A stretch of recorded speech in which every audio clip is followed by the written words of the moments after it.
Torak used the orb to sunder the earth, and let in the sea to drown the land, until the orb struck back against misuse by melting the left side of his face and destroying his left hand and eye. The old man paused and drained his tankard. Aunt Pole, with her mantle still close about her, brought him another, her movements somehow stately, and her eyes burning. "I've never heard the story told so," Dernig said softly. "It is a book of Aelorn. It's only told in the presence of kings," Kralto said, just as softly. "I knew a man once who'd heard it at the king's court at Sindar, and he remembered some of it. Oh, I've never heard it all before, though." The story continued, recounting how Belgarath the sorcerer led Carrick and his 3 sons to regain the orb 2,000 years later, and how the western lands were settled and guarded against the hosts of Torak. The gods removed from the world, leaving Riva to safeguard the orb in his fortress on the Isle of the Winds. There he forged a great sword and set the orb in its hilt. While the orb remained there and the line of Riva sat on the throne, Torak could not prevail. Then Belgarath sent his favorite daughter to Riva to be a mother to the kings, while his other daughter remained with him and learned his art, for the mark of the sorcerers was upon her. The old storyteller's voice was now very soft as his ancient tale drew to its close. "And between them did Belgarath and his daughter, the sorceress Bergara, set enchantments to keep watch against the coming of Torak. And some men say, they shall abide against his coming, even though it be until the very end of days. For it is prophesied that one day shall maimed Torak come against the kingdoms of the west, to reclaim the orb, which he so dearly purchased, and battle shall be joined between Torak and the fruit of the line of Riva. And in that battle shall be decided the fate of the world." And then the old man fell silent, and let his mantle drop from about his shoulders, signifying that his story was at an end. There was a long silence in the hall, broken only by a few faint sputters from the dying fire, and the endless song of frogs and crickets in the summer night outside. Finally, Faldor cleared his throat and rose, his bench scraping loudly on the wooden floor. "You have done us much honor tonight, my old friend," his voice thick with emotion. "This is an event we will remember all our lives. You have told us a kingly story, not usually wasted on ordinary people." The old man grinned then, his blue eyes twinkling. "I haven't consorted with many kings of late, Faldor," he laughed. "They all seem to be too busy to listen to the old tales, and a story must be told from time to time if it's not to be lost. Besides, who knows these days where a king might be hiding?"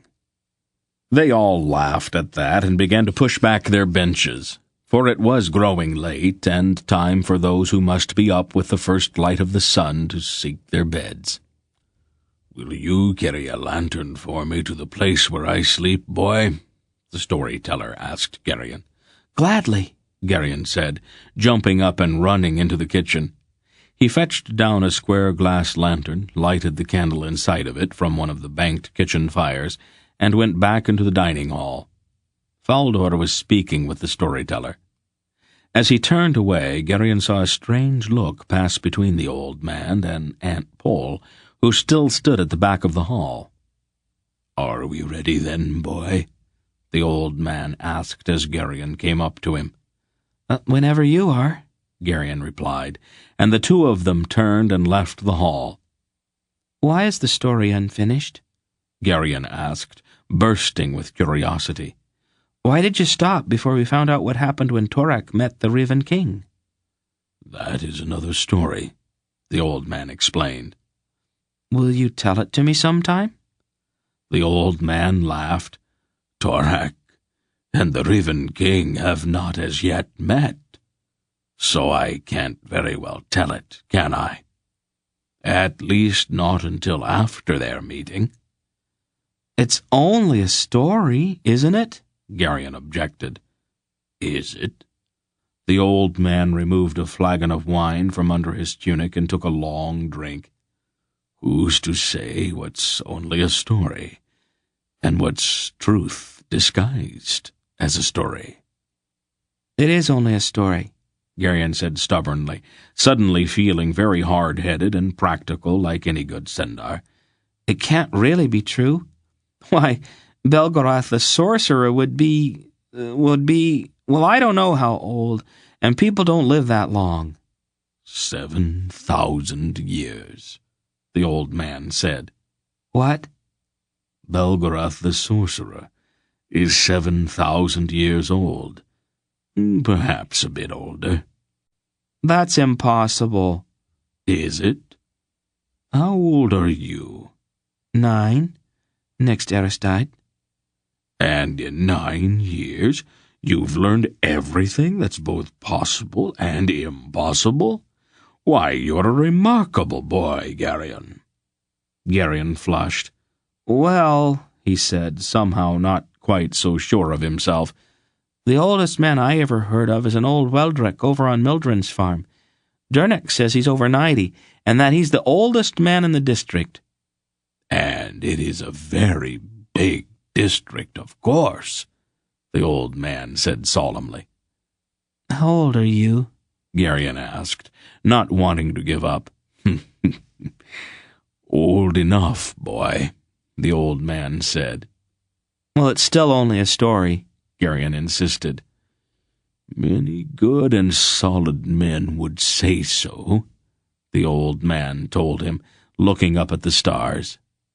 Good men who will live out their lives believing only in what they can see or touch. Oh, but there's a world beyond what we can see and touch, and that world lives by its own laws. What may be impossible in this very ordinary world is very possible there. And sometimes the boundaries between the two worlds disappear. And then, who can say what is possible and impossible? I think I'd rather live in a very ordinary world. The other one sounds too complicated. We do not always have that choice, Geryon, the storyteller told him.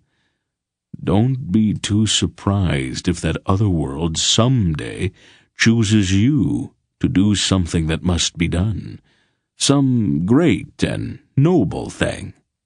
Me? Geryon said incredulously.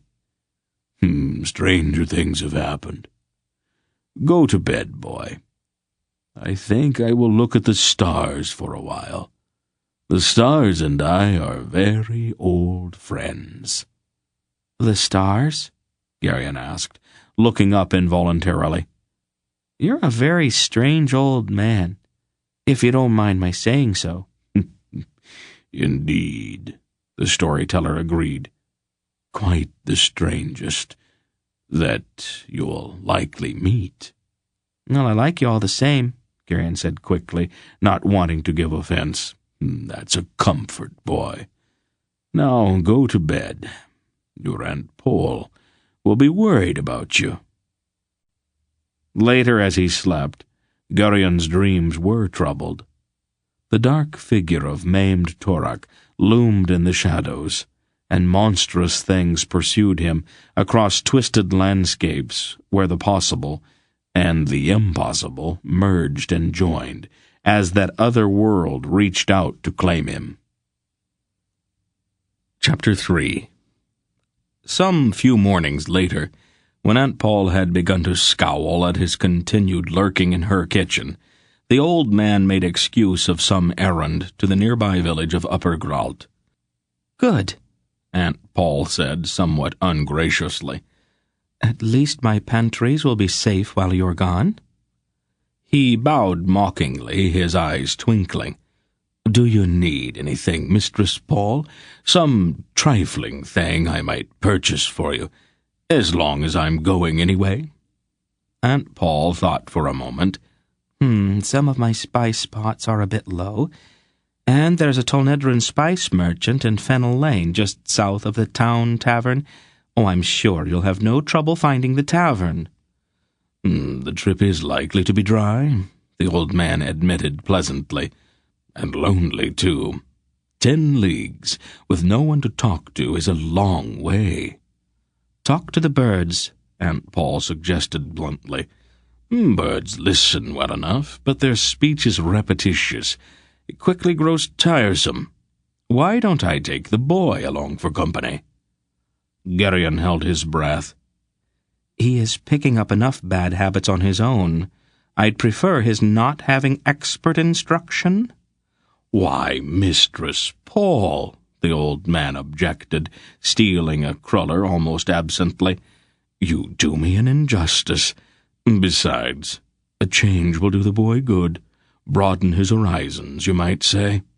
His horizons are quite broad enough, thank you. Geryon's heart sank.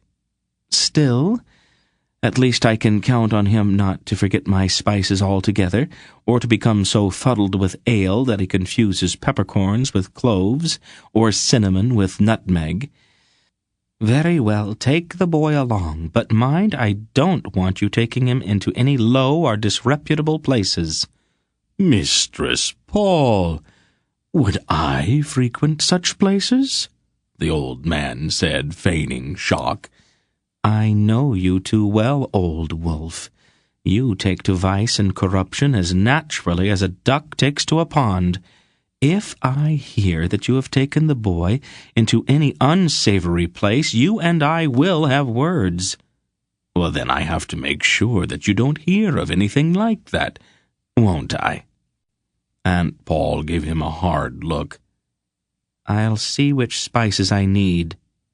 And I'll borrow a horse and cart from Faldor, the old man said, stealing another cruller. In a surprisingly short time, Geryon and the old man were bouncing along the rutted road to Upper Gralt behind a fast-trotting horse. It was a bright summer morning, and there were a few dandelion puff clouds in the sky and deep blue shadows under the hedgerows. After a few hours, however, the sun became hot, and the jolting ride became tiresome. Are we almost there? Geryon asked for the third time. Not for some time yet. 10 leagues is a goodly distance. I was there once before, Geryon told him, trying to sound casual.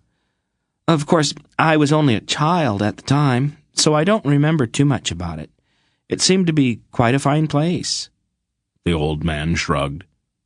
It's a village, much like any other. He seemed a bit preoccupied. Geryon hoped to nudge the old man into a story to make the miles go faster, and began asking more questions. Why is it that you don't have a name? If I'm not being impolite in asking.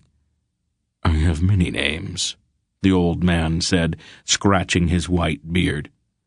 Almost as many names as I have years. I've only got one. So far. What? You only have one name so far, the old man explained. In time, you may get another, or even several. Some people collect names as they go along through their lives. Sometimes names wear out, just like clothes. Aunt Paul calls you Old Wolf, Geryon said. I know.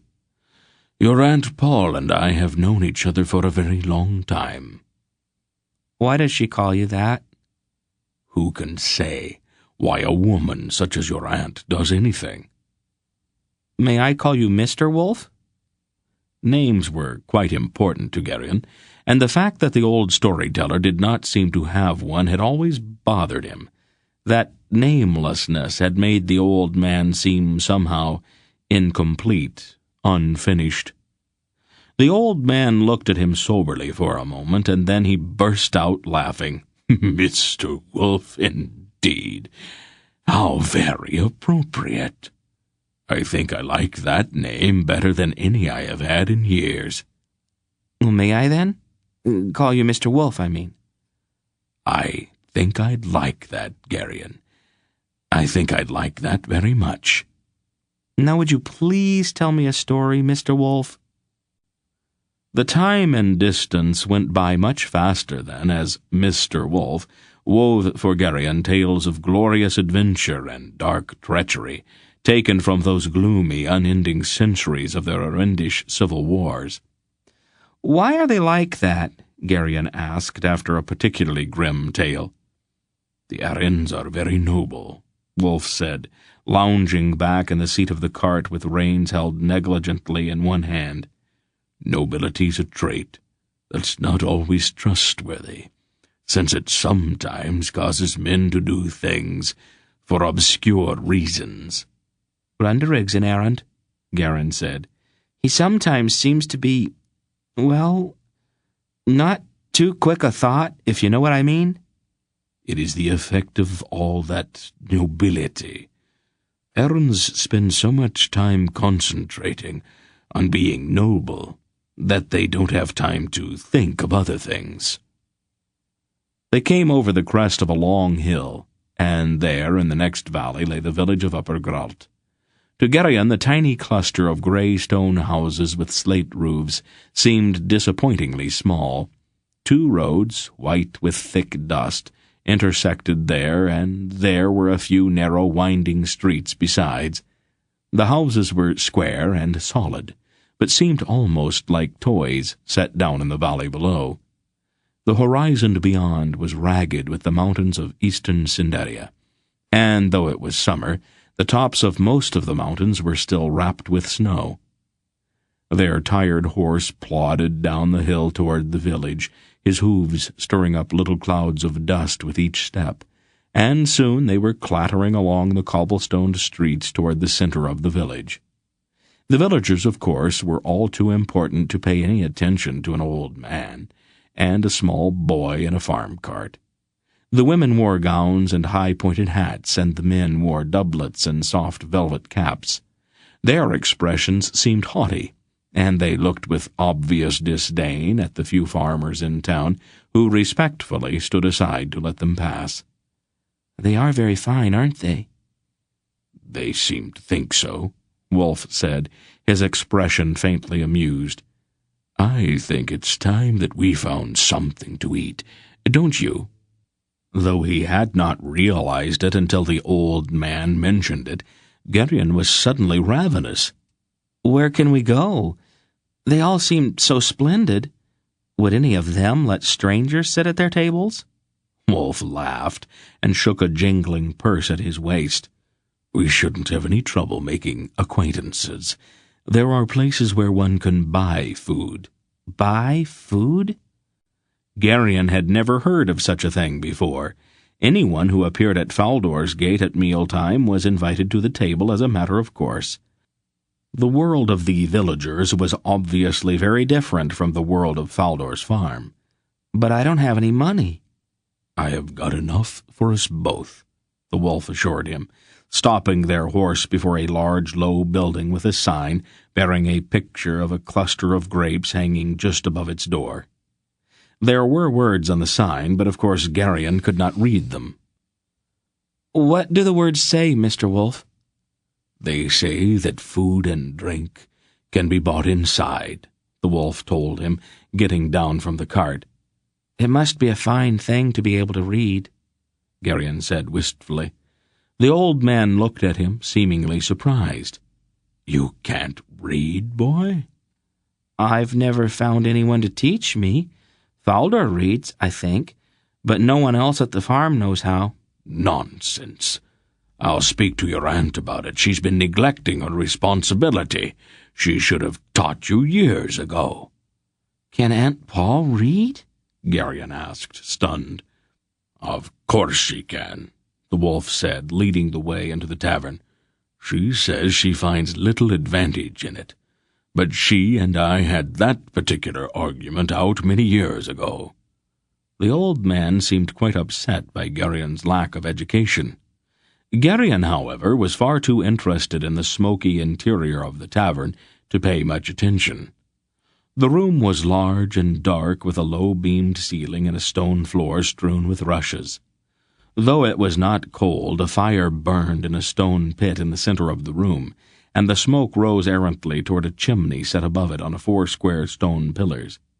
Tallow candles guttered in clay dishes on several of the long, stained tables, and there was a reek of wine and stale beer in the air. "What have you to eat?" the wolf demanded of a sour, unshaven man wearing a grease-spotted apron. We've a bit of the giant left," the man said, pointing at a spit resting to one side of the fire pit. "Roasted only day before yesterday, and meat porridge fresh yesterday morning, and bread no more than a week old." "Very well," the wolf said, sitting down, "and I'll have a pot of your best ale, and milk for the boy." "Milk?" Gerion protested. "Milk," the wolf said firmly. "You have money?" the sour-looking man demanded. The wolf jingled his purse, and the sour man looked suddenly less sour. "Why is that man over there sleeping?" Gerion asked, pointing at a snoring villager sitting with his head down on one of the tables. "Drunk," the wolf said, scarcely glancing at the snoring man. "Shouldn't someone take care of him?" "He'd rather not be taken care of." "Do you know him?" "I know of him, and many others like him. I have occasionally been in that condition myself." "Why?" "It seemed appropriate at the time." The roast was dry and overdone. The meat porridge was thin and watery, and the bread was stale, but Gerion was too hungry to even notice. He carefully cleaned his plate as he had been taught, then sat as Mr. Wolf lingered over a second pot of ale. "Quite splendid," he said, more to be saying something than out of any real conviction. All in all, he had found that Upper Grault did not live up to his expectations. "Adequate," the wolf shrugged.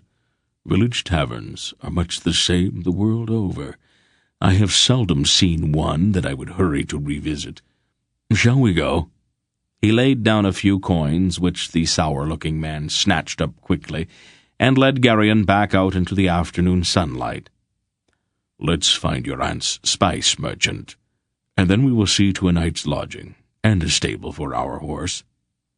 They set off down the street, leaving horse and cart beside the tavern.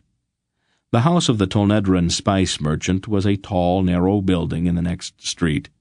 2 swarthy, thick-bodied men in short tunics lounged in the street at his front door, near a fierce-looking black horse wearing a curious armored saddle. The 2 men stared with dull-eyed disinterest at passers-by in the lane. Mr. Wolf stopped when he caught sight of them. "Is something wrong?" "Tulls," the wolf said quietly, looking hard at the 2 men. "What?" "Those 2 are tulls," the old man said. "They usually work as porters for the Murgos." "What are Murgos?" "The people of Qetal Murgos," Wolf said shortly. "Southern Angaraks." "The ones we beat at the Battle of Vomimbre? Why would they be here?" "The Murgos have taken up commerce," the wolf said, frowning. "I had not expected to see one of them in so remote a village.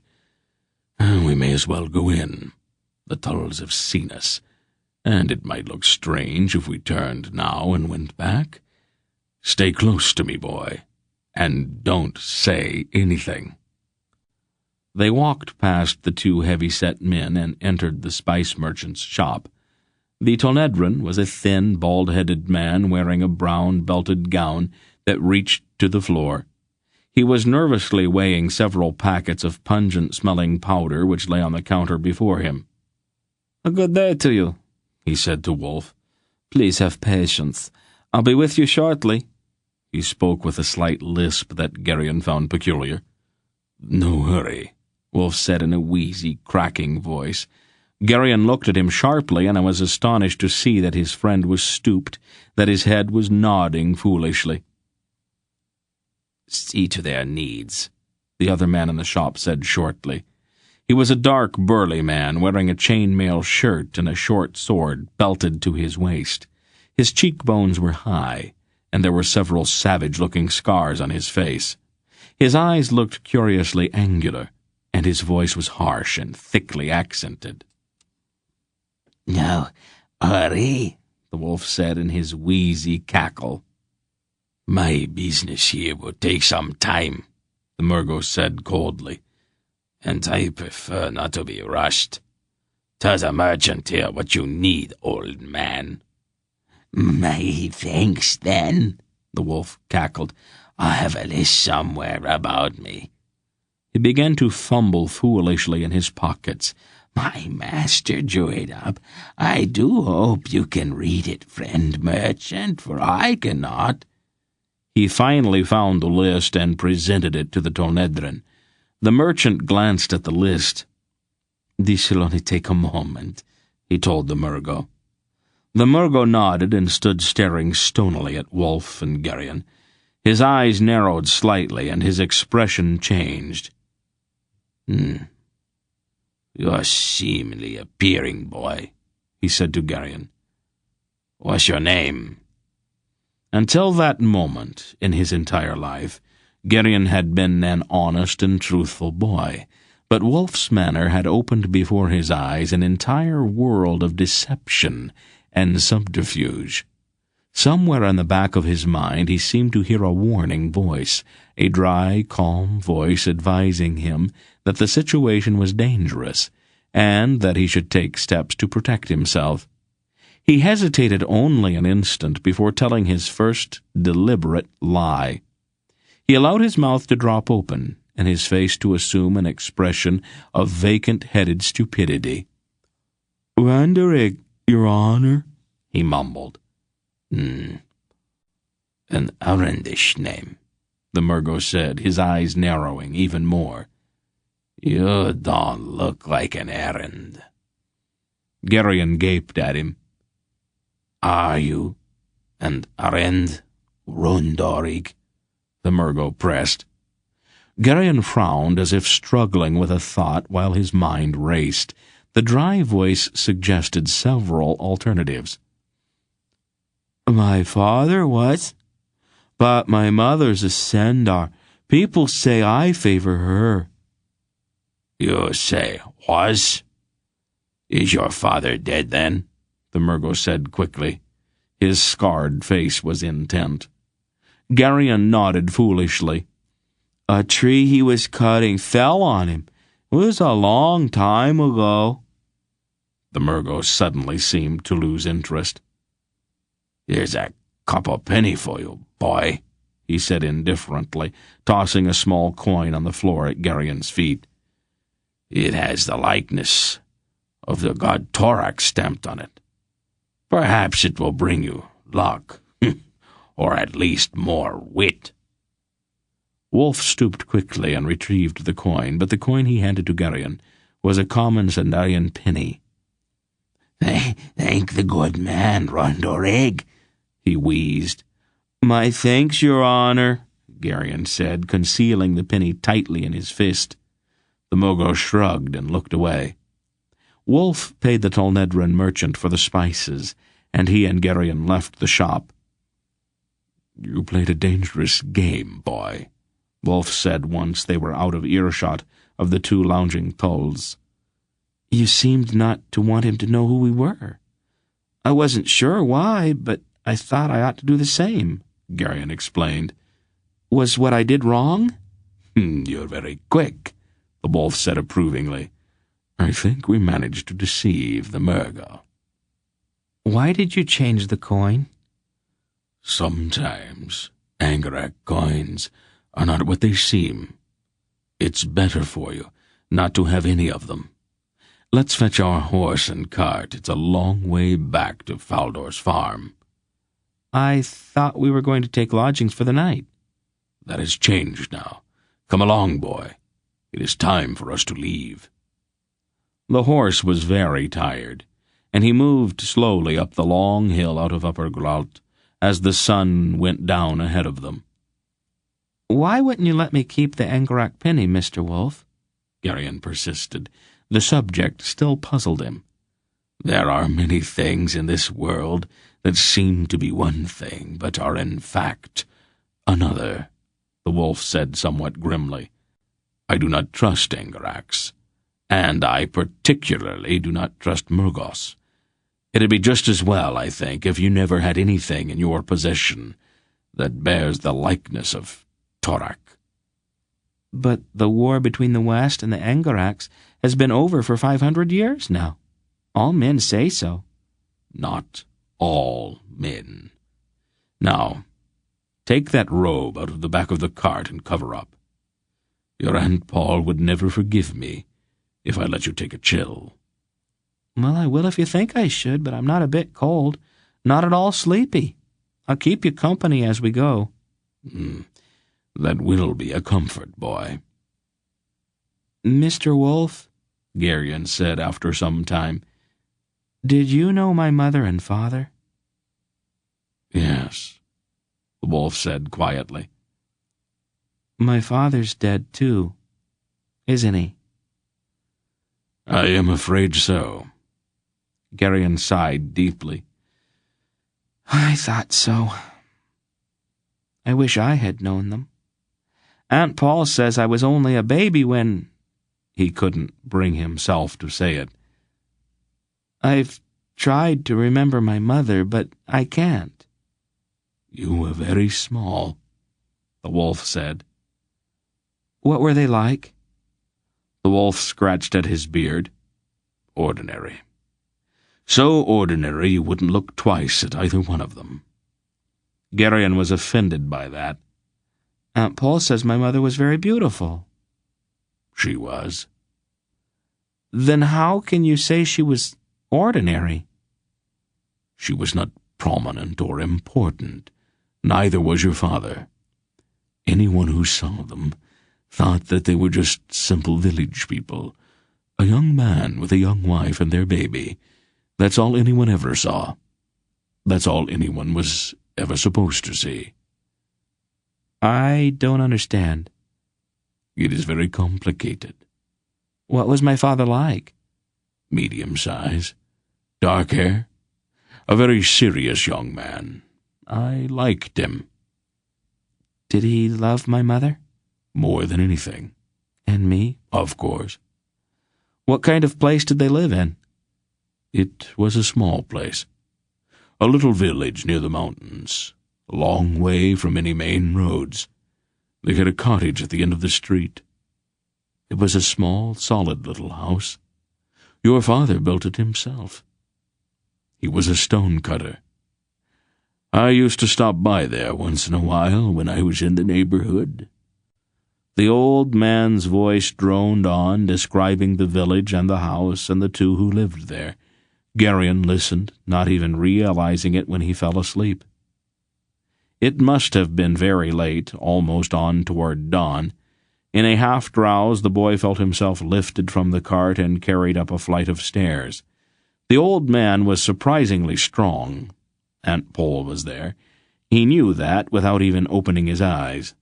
There was a particular scent about her that he could have found in a dark room.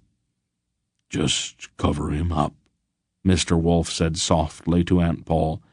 "Best not to wake him just now." "What happened?" Aunt Paul asked, her voice as soft as the old man's. "There was a Murgo in town, at your spice merchant's. He asked questions, and he tried to give the boy an Angrak penny." "In Upper Grout? Are you certain he was only a Murgo?" "It is impossible to tell. Not even I can distinguish between Murgo and Grolam with any certainty." "What happened to the coin?" "I was quick enough to get it. I gave the boy a Sindarian penny instead. If our Murgo was a Grolam, we will let him follow me. I am sure that I can give him several months of entertainment." "You'll be leaving then?" Aunt Pole's voice seemed somehow sad. "It is time. Right now the boy's safe enough here, and I must be abroad. There are things afoot I must see to. When Murgos begin to appear in remote places, I begin to worry. We have a great responsibility and a great care placed upon us. We must not allow ourselves to become careless." "Will you be gone long?" "Some years, I expect.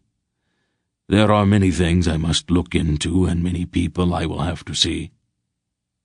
"I'll miss you," Aunt Pole said softly. He laughed. "Sentimentality, Paul? That's hardly in character." "You know what I mean. I am not suited for this task you and the others have given to me. What do I know about the raising of small boys?" "You are doing very well. Keep the boy close, and do not let his nature drive you into hysterics. Be careful. He lies like a champion." "Geryon?" "He lied to the Murgle so well that even I was impressed." "Geryon?" "He has also started to ask questions about his parents. How much have you told him?" "Very little. Only that they are dead." "Well, let's leave it at that for now. There's no point in telling him things he is not old enough to cope with yet." Their voices went on, but Geryon drifted off into sleep again, and he was almost sure that it was all a dream. But the next morning when he awoke, Mr. Wolf was gone. Chapter 4. The seasons turned, as seasons will. Summer ripened into autumn, the blaze of autumn died into winter, winter grudgingly relented to the urgency of spring, and spring bloomed into summer again. With the turning of the seasons, the years turned, and Geryon imperceptibly grew older. As he grew, the other children grew as well, all except poor Durun, who seemed doomed to be short and skinny all of his life. Runderig sprouted like a young tree, and was soon almost as big as any man on the farm. Zabret, of course, did not grow so tall, but she developed in other ways, which the boys began to find interesting. In the early autumn, just before Geryon's 14th birthday, he came very close to ending his career. In response to some primal urge all children have, given a pond and a handy supply of logs, they had built a raft that summer. The raft was neither very large, nor was it particularly well built. It had a tendency to sink on one end if the weight aboard it was improperly distributed, and an alarming habit of coming apart at unexpected moments. Quite naturally, it was Geryon who was aboard the raft, showing off, on that fine autumn day when the raft quite suddenly decided once and for all to revert to its original state. The bindings all came undone, and the logs began to go their separate ways. Realizing his danger only at the last moment, Geryon made a desperate effort to pole for shore, but his haste only made the disintegration of his craft more rapid. In the end, he found himself standing on a single log, his arms windmilling wildly in a futile effort to retain his balance. His eyes, desperately searching for some aid, swept the marshy shore. Some distance up the slope behind his playmates, he saw the familiar figure of the man on the black horse. The man wore a dark robe, and his burning eyes watched the boy's plight. Then the spiteful log rolled under Geryon's feet, and he toppled and fell with a resounding splash. Geryon's education, unfortunately, had not included instructions in the art of swimming, and while the water was not really very deep, it was deep enough.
Briefly, Geryon considered telling her about the strange, shadowless figure that had watched his struggles in the pond, but the dry voice in his mind that sometimes spoke to him told him that this was not the time for that. He seemed to know somehow that the business between him and the man on the black horse was something very private, and that the time would inevitably come when they would face each other in some kind of contest of will or deed. To speak of it now, to Aunt Paul, would involve her in the matter, and he did not want that. He was not sure exactly why, but he did know that the dark figure was an enemy. And, though that thought was a bit frightening, it was also very exciting. There was no question that Aunt Paul could deal with this stranger, but if she did, Geryon knew that he would lose something very personal, and for some reason very important. And so he said nothing. "It really wasn't anything all that dangerous, Aunt Paul," he said instead, rather lamely. "I was starting to get the idea of how to swim. I'd have been all right if I hadn't hit my head on that log." "But of course you did hit your head," she pointed out. "Well, yes, but it wasn't that serious. I'd have been all right in a minute or two." "Under the circumstances, I'm not sure you had a minute or two," she said bluntly. "Well," he faltered, and then decided to let it drop. That marked the end of Geryon's freedom. Aunt Paul confined him to the scullery. He grew to know every dent and scratch on every pot in the kitchen intimately. He once estimated gloomily that he washed each one 21 times a week. In a seeming orgy of messiness, Aunt Paul suddenly could not even boil water without dirtying at least 3 or 4 pans, and Geryon had to scrub every one of them. He hated it, and began to think quite seriously of running away. As autumn progressed and the weather began to deteriorate, the other children were also more or less confined to the compound as well, and it wasn't so bad. Runderig, of course, was seldom with them any more, since his man's size had made him, even more than Geryon, subject to more and more frequent labor. When he could, Geryon slipped away to be with Zubret and Dorun, but they no longer found much entertainment in leaping into the hay or in the endless games of tag in the stables and barns. They had reached an age and size where adults rather quickly noticed such idleness and found tasks to occupy them. Most often, they would sit in some out-of-the-way place and simply talk, which is to say that Geryon and Zubret would sit and listen to the endless flow of Dorun's chatter. That small, quick boy, as unable to be quiet as he was to sit still, could seemingly talk for hours about a half-dozen raindrops, and his words tumbled out breathlessly as he fidgeted. "What's that mark on your hand, Geryon?" Zubret asked one rainy day, interrupting Dorun's bubbling voice. Geryon looked at the perfectly round white patch on the palm of his right hand. "Oh, I've noticed that too," Dorun said, quickly changing subjects in mid-sentence. "But Geryon grew up in the kitchen, didn't you, Geryon? Probably a place where he burned himself when he was little. You know, reached out before anyone could stop him, put his hand on something hot. I'll bet his Aunt Polly really got angry about that, because she can get angrier faster than anybody else I've ever seen, and she can really—" "It's always been there," Geryon said, tracing the mark on his palm with his left forefinger. He had never really looked closely at it before. It covered the entire palm of his hand, and had in certain light a faint silvery sheen. "Oh, maybe it's a birthmark," Zubret suggested. "I'll bet that's it," Dorun said quickly. "I saw a man once that had a big purple one on the side of his face, one of those wagoners that comes by to pick up the turnip crop in the fall. Anyway, the mark was all over the side of his face, and I thought it was a big bruise at first, and thought that he must have been in an awful fight. Those wagoners fight all the time. But then I saw that it wasn't really a bruise, but, like Zubret just said, it was a birthmark. I wonder what causes things like that." That evening, after he had gotten ready for bed, he asked his aunt about it. "What's this mark, Aunt Paul?" he asked, holding his hand up, palm out.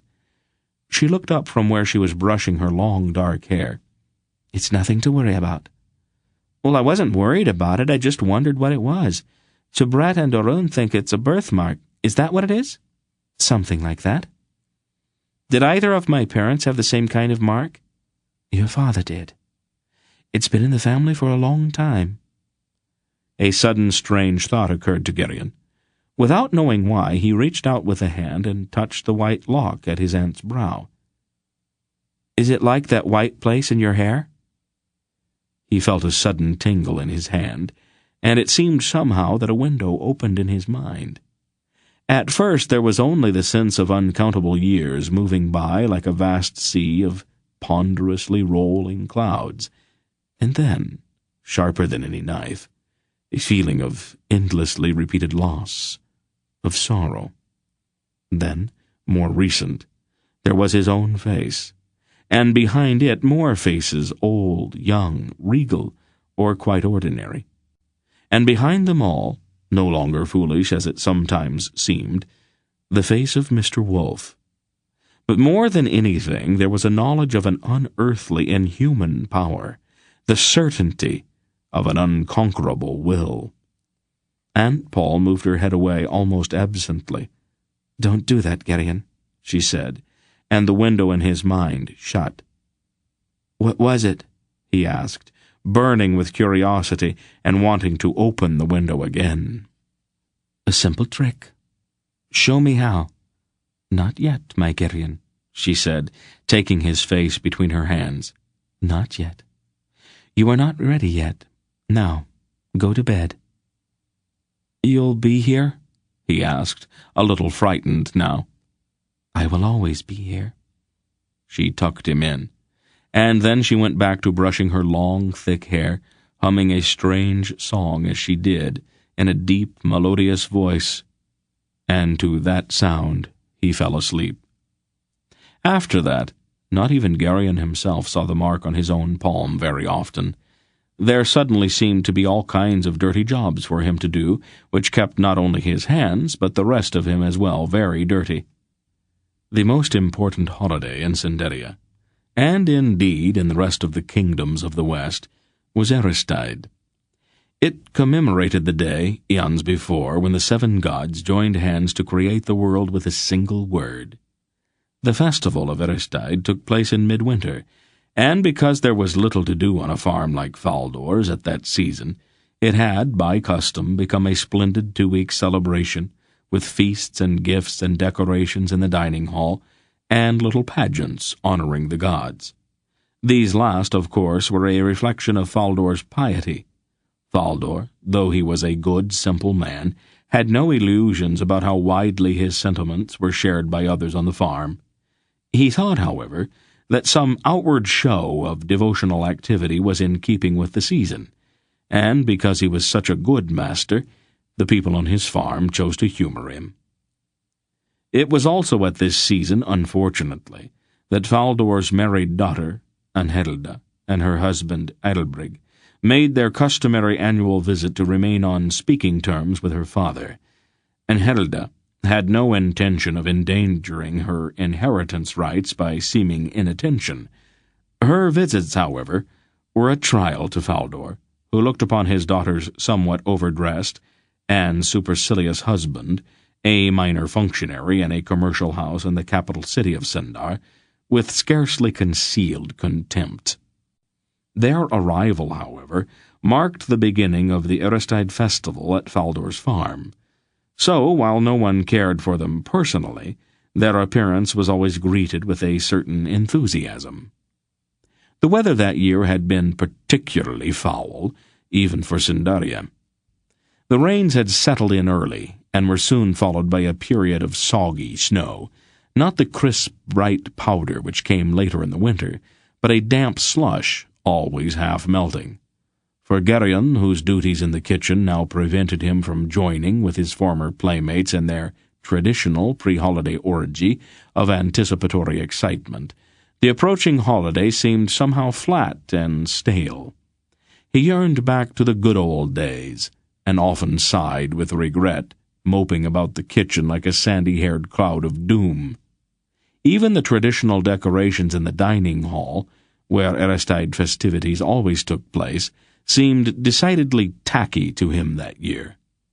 The fir boughs festooning the ceiling beams were somehow not as green, and the polished apples carefully tied to the boughs were smaller and not as red. He sighed some more and reveled in his sullen moping. Aunt Paul, however, was not impressed, and her attitude was firmly unsympathetic. She routinely checked his brow with her hands for signs of fever, then dosed him with the foulest-tasting tonic she could concoct. Geryon was careful after that to mope in private, and to sigh less audibly. That dry, secret part of his mind informed him, matter-of-factly, that he was being ridiculous, but Geryon chose not to listen. The voice in his mind was much older and wiser than he, but it seemed determined to take all of the fun out of life. On the morning of Eristide, Emurgo and 5 thulls appeared with a wagon outside of the gate and asked to see Faldor. Geryon, who had long since learned that no one pays attention to a boy, and that many interesting things may be learned by placing himself in a position to casually overhear conversations, busied himself with some small, unimportant chore near the gate. The Murgo, his face scarred much like the face of the one in Upper Grault, sat importantly on the wagon seat, his chain-mail shirt clinking each time he moved. He wore a black hooded robe, and his sword was much in evidence. His eyes moved constantly, taking in everything.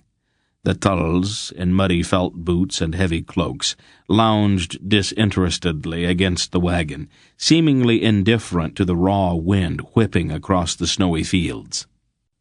Faldor, in his finest doublet, it was, after all, Eristide, came across the yard, closely followed by Enhilda and Eidelbrig. "Good morrow, friend," Faldor said to the Murgo. "Joyous Eristide to you." The Murgo grunted. "I take it you're the farmer Faldor?" he asked in his heavily accented voice. "I am," Faldor replied. "I understand. You have a goodly number of hams on hand. Well cured." "The pigs did well this year," Faldor answered modestly. "I will buy them," the Murgo announced, jingling his purse. Faldor bowed. "First thing tomorrow morning." The Murgo stared. "This is a pious household. We don't offend the gods by breaking the sanctity of Eristide," Faldor explained. "Father," Enhilda snapped, "don't be so foolish. This noble merchant has come a long way to do business." "Not on Eristide," Faldor said stubbornly, his long face firm. "In the city of Sendar," Albrig said in his rather high-pitched nasal voice, "we do not let such sentimentality interfere with business." "This is not the city of Sendar. This is Faldor's farm, and on Faldor's farm we do no work and conduct no business on Eristide." "Father," Enhilda protested, "the noble merchant has gold. Gold, father. Gold!" "I won't hear any more of it," Faldor announced. He turned to the Murgo. "You and your servants are welcome to join us in our celebration, friend.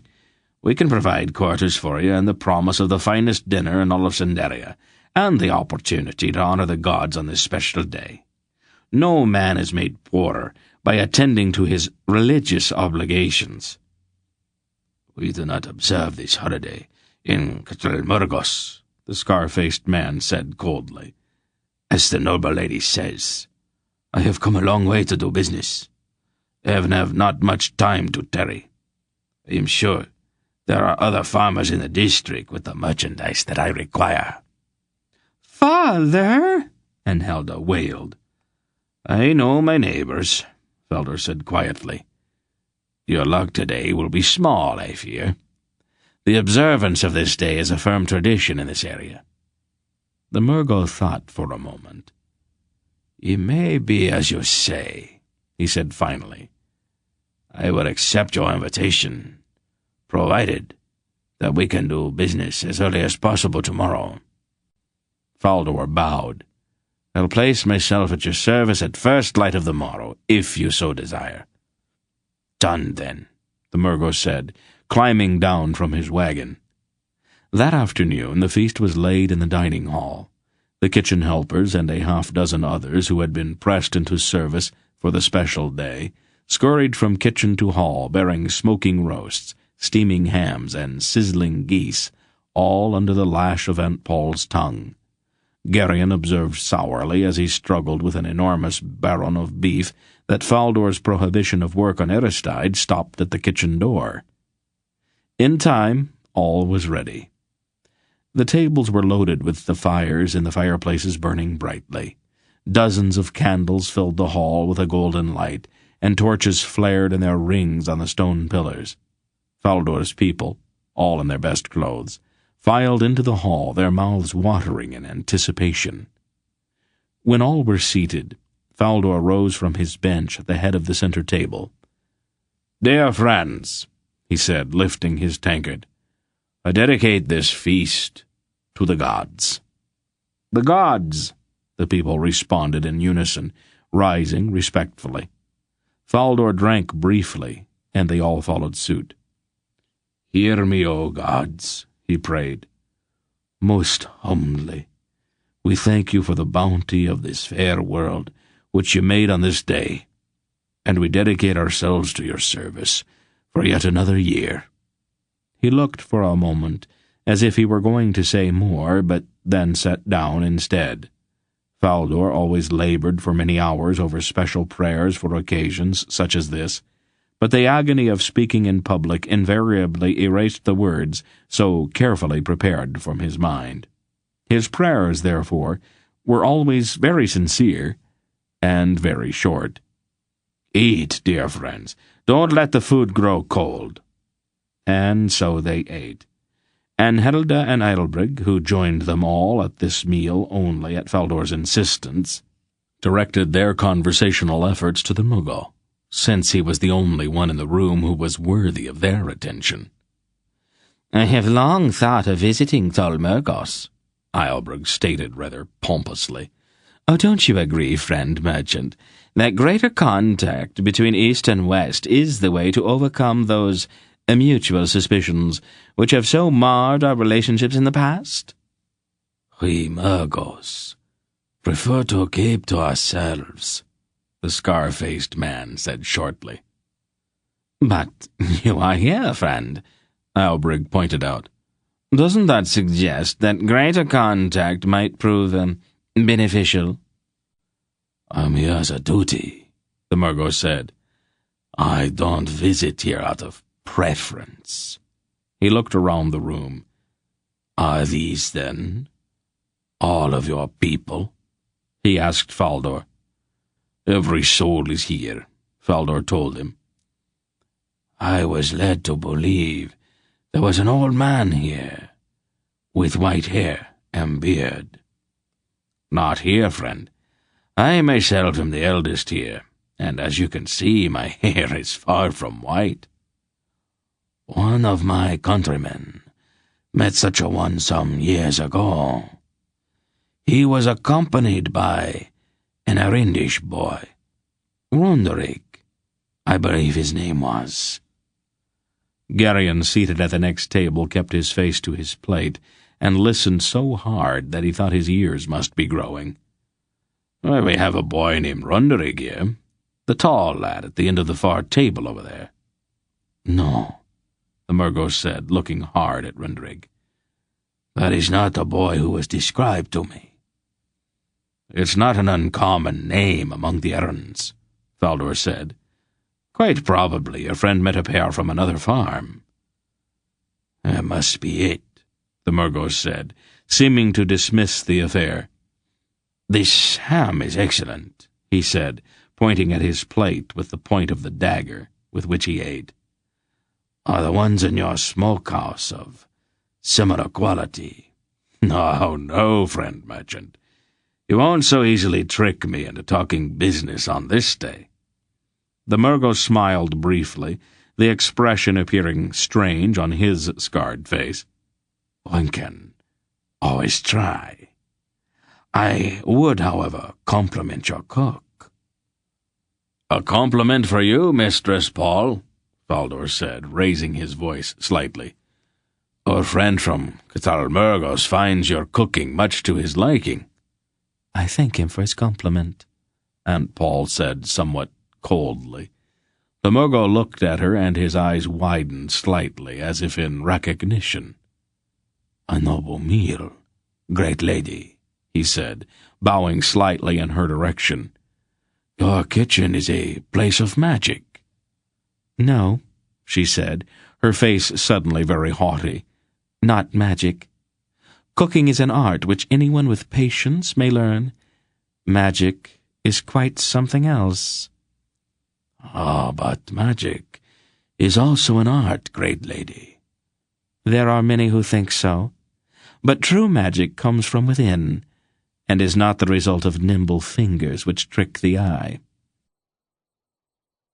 This ends Disc 2. Please change to Disc 3.